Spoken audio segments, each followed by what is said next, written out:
Ruang cerita perempuan, kita tidak sendirian. Di sebelah saya sudah ada seorang dokter cantik, namanya adalah Dokter Anissa Anggarini yang biasa saya kenal dengan sebutan Arin.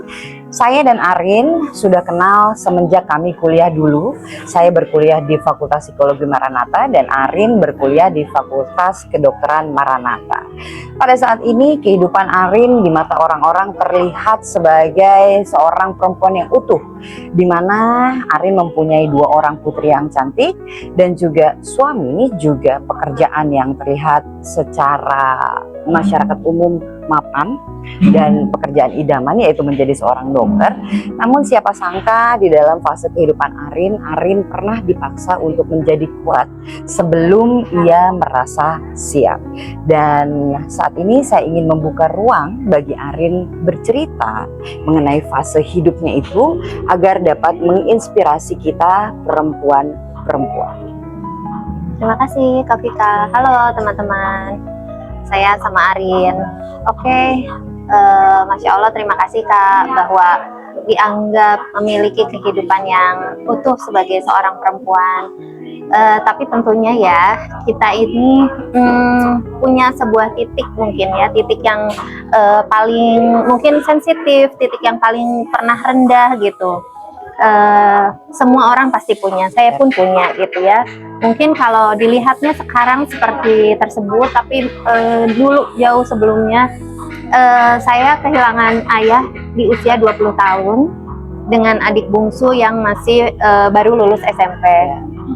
Itu adalah momen yang paling shock buat kami, kakak beradik bertiga, ditambah mama. Jadi kami pikir saat itu papa sakit, papa bakalan sembuh gitu. Tapi pada kenyataannya tiba-tiba 1 tahun setelah sakitnya lumayan sering bolak-balik rumah sakit, papa meninggal gitu. Nah, mau nggak mau ya hal tersebut tuh ya, kita tuh harus siap, harus menghadapi kenyataan bahwa sekarang nggak ada papa nih. Kuliah jalan nggak ya gitu, kedepannya gimana nih gitu. Mama sanggup nggak ya menuntun kita bertiga gitu. Nah di situ sih momen yang menurut saya kita semua diuji gitu ya, diuji sama Allah dengan kehidupan yang tiba-tiba tadinya nyaman, terus tiba-tiba harus berjuang baik sebagai seorang anak yang kehilangan ayah tiba-tiba. Ingin curhat sama mama, tapi mungkin mama juga saat itu sedang menata perasaannya gitu ya. Kayaknya kalau kita terus-menerus nangis, mama juga pasti nangis gitu, karena mama pun sedang berusaha menguatkan hatinya mungkin gitu. Jadi ya saat itulah momen dimana saya harus kuat, harus berangkat sekolah tuh tetap dengan semangat, tetap menjaga adik-adik gitu, kita saling rukun, nggak banyak ribut gitu, terus udah gitu nggak banyak menuntut mama, gimana caranya supaya hidup tetap berjalan dalam kondisi yang kita sedang berduka gitu loh Kak. Begitu sih, itu momennya. Ya alhamdulillah kalau dikilas balik sepertinya kok kayak bakalan nggak kuat saat itu gitu. Tapi ya alhamdulillah dengan pertolongan Allah tentunya kita tuh bertiga survive berkat sosok seorang wanita juga, mama yang memang kuat gitu menuntun kita bertiga dan membimbing anak-anaknya supaya semuanya lulus, semuanya bisa melanjutkan hidupnya dewasa gitu. Begitu Kak Vika.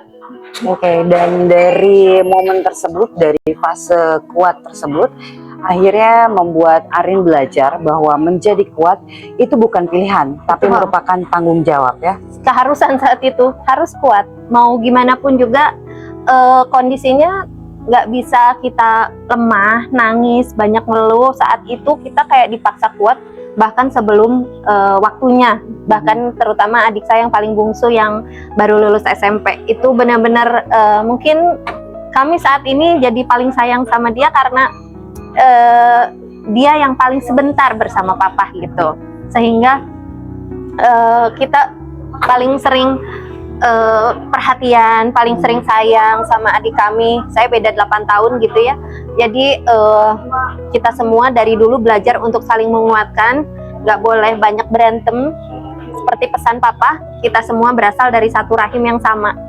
Jadi apapun kondisinya, kita semua harus selalu berpelukan. Begitu. Dan di momen berikutnya, di fase berikutnya, Arin juga Ya. dipaksa lagi untuk harus kuat pada saat berumah tangga ya. Betul. Ya, long story short, kami akhirnya sama-sama sudah lulus kuliah. Terus juga mama sudah menuntaskan kita untuk menikah gitu ya, satu persatu, kami 3 perempuan gitu. Terus tiba-tiba dihadapkan lagi sama sebuah masalah lah ya, bahwa saya dan suami berada di tempat yang berbeda gitu. Jadi long distance relationship ya, long distance marriage. Jadi saya di sini, suami saya bekerja di lapangan, kadang di Kalimantan, kadang di Sumatera gitu. Jarak yang jauh, anak masih kecil, saya masih sambil sekolah, waktu itu masih magang di rumah sakit. Ketika anak sakit, saya sendiri keluar malam-malam cari obat, kemudian juga bawa ke lab. Itu semua dan anak pertama ya, jadinya itu semua saya belum punya pengalaman gitu. Tapi ketika sedang dihadapkan pada hal tersebut, saya juga dituntut untuk dewasa, bahwa ya memang segala sesuatu manusia tuh nggak punya cobaan dalam hidupnya ya. Cuma bentuknya aja yang beda-beda gitu. Mungkin dapat suami alhamdulillah mungkin baik gitu ya, anak juga nurut gitu. Cuma cobaannya ya seperti itu gitu. Tapi ketika berada di momen ngedrop gitu ya, saya kadang gitu loh Kak Vika, saya mikirnya bahwa ya ampun, saya pernah kehilangan ayah umur masih yang belum waktunya gitu. Kayaknya semua bisa saya lewatin deh gitu. Itu sih Kak Vika. Jadi kalau ditanya titik yang paling drop atau titik paling rendah gitu ya, momen kehilangan papa sih.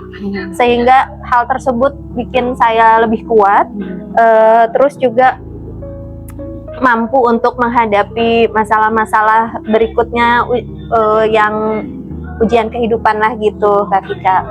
Oke, jadi ada pembelajaran atas kehilangan yang pertama. Betul.